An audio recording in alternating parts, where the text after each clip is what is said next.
Soko yebi ko beyi na loi nzambe toza antichrist. Parce que mutu aza nourrir la parole. O parole ezolesa ye. Il faut observer ba loi ya nzambe kati na ye azana ba loi ya nzambe kati na ye nzamba lobi nini. Quelle est la volonté de Dieu?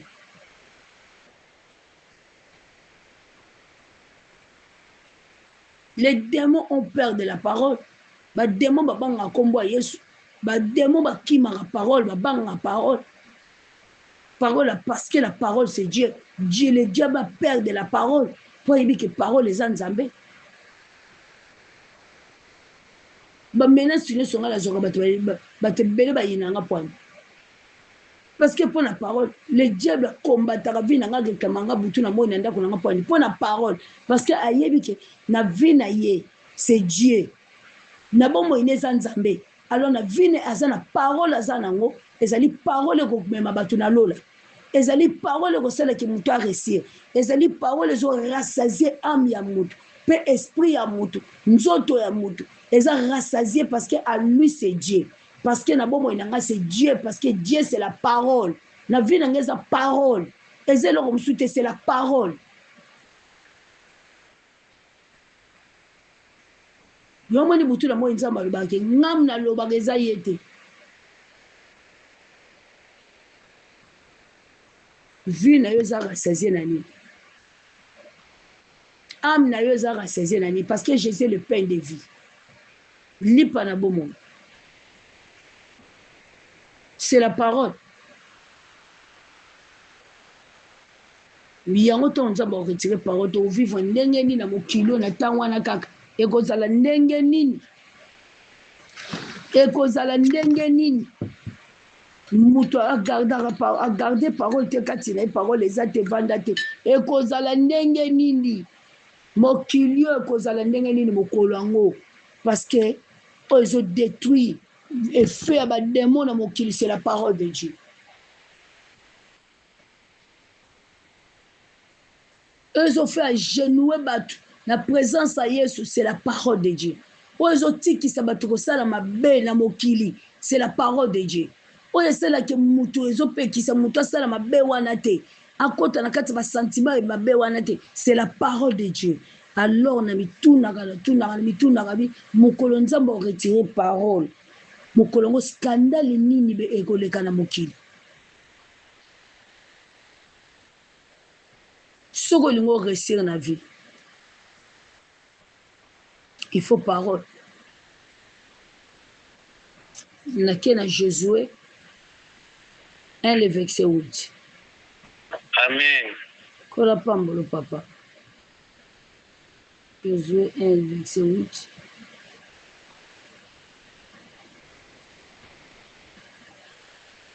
Josué 1 le verset 8.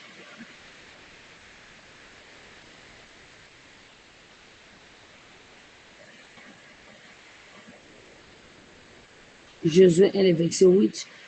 Natangi na kombo de Jésus Christ de Nazareth. Que ce livre de la loi ne s'éloigne point de ta bouche. Méditez les jours et nuits.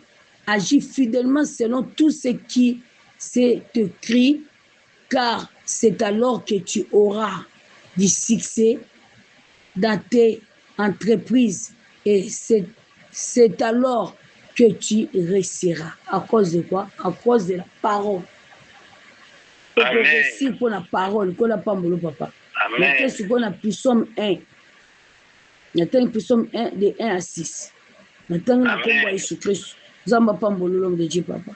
Et l'homme qui ne marche pas sur les conseils des méchants, qui ne s'arrête pas sur la voie des pécheurs, et qui ne s'accède pas à compagnie de mon cœur, mais qui trouve son plaisir dans la loi de l'Éternel, et qui le médite jour et nuit. Il est comme un arbre planté près des courants d'eau, qui donne son fruit à sa saison. Et donc le feuillage ne s'effectue point. Tout ce qu'il fait lui réussir. Il n'est pas ainsi des méchants. Ils sont comme la paille que le vent dissipe. C'est pourquoi les méchants ne résistent pas au jour du jugement, ni les pécheurs dans l'assemblée des justes. Car l'Éternel connaît la voie des justes, et la voie des pécheurs mène à la ruine. Si vous avez mutu, kola pambola biso na kombo Yesu. Pom mutu, aza le fiancé. Avant dans le domaine de la méchanceté, ça demande quoi? Ça demande la parole. Ça demande la parole. Parce que parole, mutu ko péché, mutu oya yoka ba méchant. Pourquoi? Parce que parole me sait place dans mon moïnaï. Parole se conduit la vie naï. Ce qui va y lié. Toke toke no kota ndako nganga. Toke no kozwa kisi. Poto ça la succès. Le col a la parole a enquêté. Parce que vie naïe, sa vie est rassasiée, son âme est rassasiée de la parole. Parole est influencée. Moi, à Kende, vers les choses méchantes, exact. Parce que parole est protégée. Parole est encadrée. Parole est protégée, ma colonaye. Amen. Zamba pambolom de Dieu, papa. Moi, à Kende, vers ma lié oyo, ma bisike sali ma bé. Exact parce que la parole protège. Yo zangi parole nanda kono za protéger. Il faut comprendre qu'il faut y que tu vis avec l'alliance. Alliance ya mutu. Nzamba traité na moseni yango zo protéger. Yango zo protéger ndako na. Ba démon bazo kota mais bazo zanga fait. Bazo zanga puissance ya ko détruire na ndako no ya ko boma parce que il y a une alliance où ils ont protégé. La parole protège. La parole épargne du danger. La parole rassasie l'âme, corps et l'esprit. Parole brise des jougs. Parole brise des liens et des alliances. La parole dépouille l'image du ténèbre na vie à bout. Parole est bikisaka. Parole est sekusaka. Parole est pambolaka. Parole est tombolaka. Parole est pesa timia. Parole est sekisaka. Parole est tchaka mutu à l'aise. Parole. Et l'aksara mutu koloba. Nzamba pomba so sa nzamba. Parole. Et sokolaka miso mutu. Parole. Nzamba pomba la biso basa nzamba. Et sokolaka mato ya mutu. Bato belo mona yoka ba voix mystérieux. Aza commandé par des esprits méchants. Aza commandé par des esprits de la coutume. Aza commandé dans l'ancêtre, manipulé dans l'ancêtre. Bolim si bien, le colin fou de Gadara, manipulé par des ancêtres, manipulé dans l'esprit méchant, à outre la montagne, à qui mal à l'aise. À outre la montagne, à l'aise parce qu'il avait des esprits méchants. Moi, j'en ai qui m'y zate. Mato ina yezo yo kabazo commandé ye. Yo mona mutu so mi bomi parce que mato ina ye ezo yo ka esprit o ezo diriger ye. Esprit wana lobi na ye ba commandé kene ko mi boma. Mi kanga singa mi boma mi tumba. Oso mona beke mutu mi sopé l'essence azu pétrole mi tie. Ndena be moi mo si moi la quartier, moi c'est une très belle fille. A mi tumba. Yango ba mbongo ba papa ebele oyo surtout ba mbongo ba papa ebele bikolo nyonso ba luba ba Congo ba yombe ba yombe ba Congo ba Congo ba luba ba Congo ba tetela ba mbongo ya ba famille oyo zo mona misato nana ba mbongo na bango ya batata na bango batate bele bambongo na bango za bambongo makambo bambongo na bango ezali lié na kati ya pouvoir ancestral.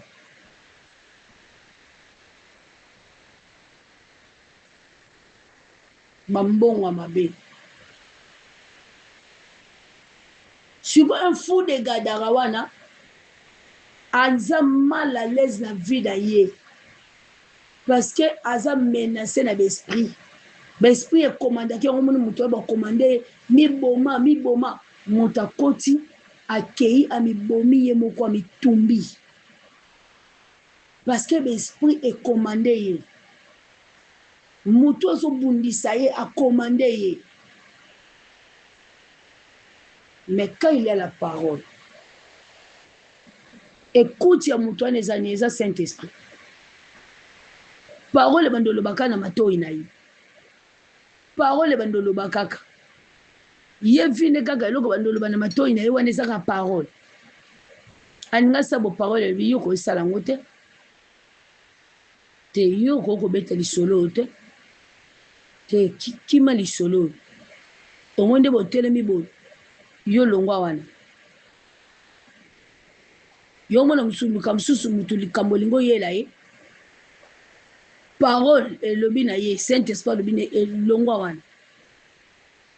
Alongwe problème quoi? Yaza sauvé.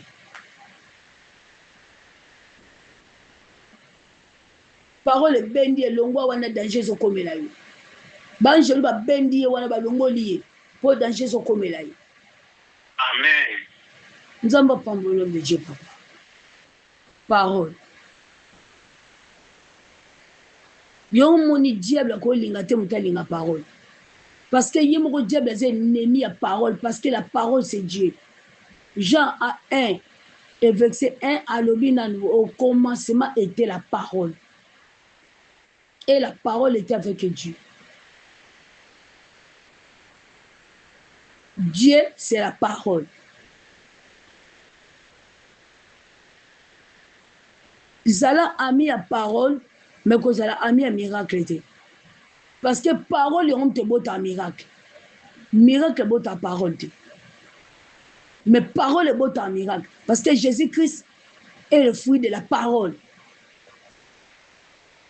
Et on a Jésus-Christ, c'est spécialiste des miracles.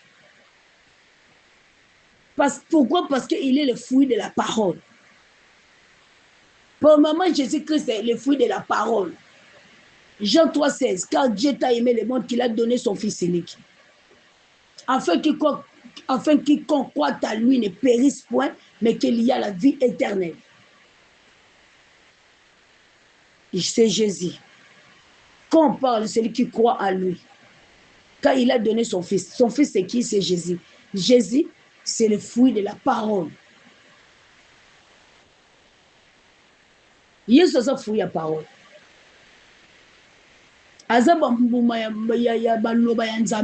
Jésus c'est le fruit de la parole de Dieu. Parce que Jésus aza libumu nzambe, betrali ya nzambe, michopo ya nzambe. Jésus. Parce qu'il est le fils de Dieu. Souvent na kati ya bonjila oza mwana ya nani, oza michopo ya nani. Eloko ni yo lingana zi. Pourquoi eloko wane boyaka yo linga parole? Oza michopo ya nani. Bambongo batate belo ozomona eza lié na force à coutume. Yongo ozomona kati ya force à coutume, lokola bambongo na bango eza lié bana na bango baza kati na ba mauvais sort na kati ya condamnation de mauvais sort. Yongo mona mwana musuku na leba komi DP. O mususu kuna komi lele. O mususu kuna loba komi voyou. Mususu kuna kindumba ebele. Parce que ce que zimbongo ya libota il faut oyeba ke na vie au sacrifier bana.